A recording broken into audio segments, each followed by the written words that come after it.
Whoa. What's up, good people? Hopefully, everybody is doing okay. Everybody is doing all right, and of course, we're looking onto the charts, and I guess everybody is getting better every day, all day, as we are looking onto these charts. So today, it's been a while before I did a video. I've been out for a while, but I guess since today was on Tuesday, so probably I didn't do a video on Friday or and also on Monday, but I'm back again, full focus and ready to learn and keep pushing as we uh, um, get to see whether we can get some payouts from these charts. All right, so over here, what you can see, this gold. I took a trade in gold today, and from the chart, I guess you can see my TP is yet to be hit. My TP is yet to be hit, a crazy RR, but it's because I had trade my stop loss, so don't worry about my RR. So let me talk about it and how I did decide that I should be buying. So I was watching these time frame and the 4 hour time frame, and what you can see here from this price leg, from this bullish, the high to the low, you can see this bearish price leg. And so I wanted to use my tool, this tool over here, to differentiate or to give me distinction between our premium level where prices are expensive and of course where prices are cheaper. So when I was looking into the charts, we had this price action over here. This candle hadn't yet closed. Was it had it really opened? I guess it hadn't really had opened, and what I spotted is we had this 4 hour fair value gap over here. So let me make it kind of wider so that you may see. And my 4 hour fair value gap, yeah, that is it. I guess for now, people, the fair value gap, and this is the fair value gap I'm talking about. This candle slow, bearish candles low, and also these other heavy bearish candles high. So we have that fair value gap or an imbalance. Also from the high to the low, I guess you can see we had the distinction over here, whereby I want to see price also deep into premium, from which then we can maybe look for whether we can be going for sales, right? So I saw this opportunity over here, and I decided to, because price had created I'll go to the lower time frames, fair value gaps that were used as support for prices, to support prices higher. So over here, what I saw is we had this down close candle that had formed, also this bullish candle that was playing out at that time. So I saw it, and from seeing this price action over here, then I dropped lower because I've spotted my draw on liquidity, which is this 4 hour, which if the market will uh, rally higher, then I'm anticipating to see this 4 hour to act as support. So it maybe should tap into this 4 hour fair value gap and then rally higher.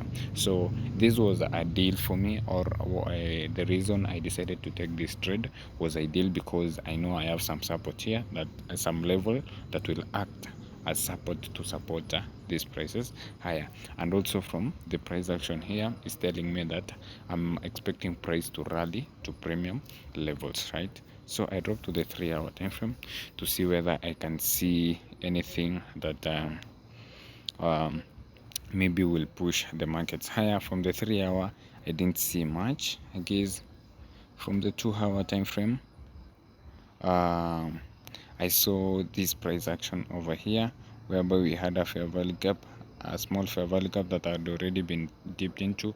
Also, we had this mitigation block because it's an order block over here. on this bear price leg, but over here it has been violated. So a violated order block, to me, it's used as a mitigation block, and can be used to support prices higher.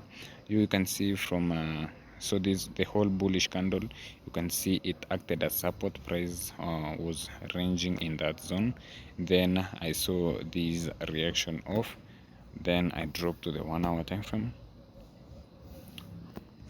and that's where over here I saw this fair value gap was supporting prices higher, right? Because you can see this 1 hour fair value gap paired with this order block over here, this down close candle.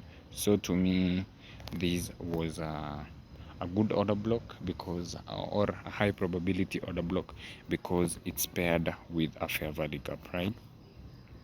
It's paired with a fair value gap. Also, this high over here had, because this is the high that caused this low, I saw there was a candle closure above it. So to me, this was a market structure shift, and this rally lower, the rallied, because this had happened before. So I caught these around here.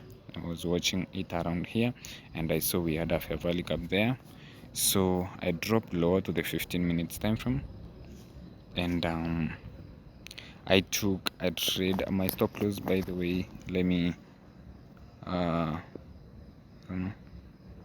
my stop loss was at this low, while the low of that, yeah, that was this was my trade, by the way, slightly below the low.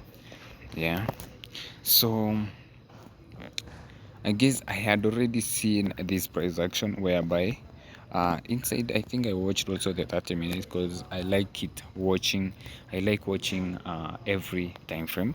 So over here, what I saw in the 30 minutes, I saw these down close candles inside this bullish price leg being acting as resistance, or acting as support, because they are supporting prices higher. You can see this down close candle here. We had this other down close candle that tapped into this down close candle, then we had this sharp retracement higher, right? So upon seeing this, again we had this drop lower, this candle, and this candle closed. I watched this candle close. So to me, as it was rallying lower, I guess that's when I did enter my trade, as it was running, I guess, into 5 minutes fair value gap. Yeah, we had this fair value gap over here. Yeah, this 5 minutes fair value gap. So I wanted to see this retracement into this fair value gap. So as it was tapping into it, I did enter that trade, and rallied higher. And as it rallied higher, I guess I took partial at this candle, then consolidated, and then I took another, because I saw the market was kind of reversing. I took another one here, but I left some other one, because the market, as there is some part running, a small portion is running, and it's because I have already this support here. You can see how this 4 hour fair value gap is acting as support. Market tapped into it, then you can see how it's rallying higher, right? So that's how I did interpret this price, and that's how I did take this trade. And I don't know, yeah, my network is okay. So this was my trade for today. I did have some portion of it, which was to me something else. I'm seeing some fire from somewhere here. I don't know, is it a house on fire? I don't know. Okay, so this was my trade. I took out two partials, but I left some other pattern, and you'd seen I trailed my stop loss. And I want to talk about my stop loss placement over here, because I had seen this price action over here, and from the 1 hour, I wanted to see, because these had prompted that I was expecting to see this act as a breaker, a high, a low, higher high, so I wanted to ensure that I had my stop loss below this breaker. But also I spotted this 1 hour fair inversion fair value gap over here. As you can see, we have, let me label it, and from the low to the high, I guess you can see that inversion fair value gap. I guess it was ideal for me to ensure that my stop loss was below that, because either the market could sometimes refer to that fair value gap, then continue lower. So I ensured that my stop loss was below. And also, watching over here, what I saw is we had this order block, so I decided to put my SL below there and maybe target that high that is in premium. So since some part of it is running, so I let it be, and I'm not risking anything, because currently my stop loss is at break even, and most importantly, I have this key level that I'm expecting to see its support price higher. And maybe if by tomorrow I see a movement lower during maybe London, I might take a trade with for buys, and maybe check out something on gold. So that is it for today, guys, and thank you for watching this video. Please remember to like, subscribe this video so that we may grow. Until next time, guys, be safe. See you later. Bye bye.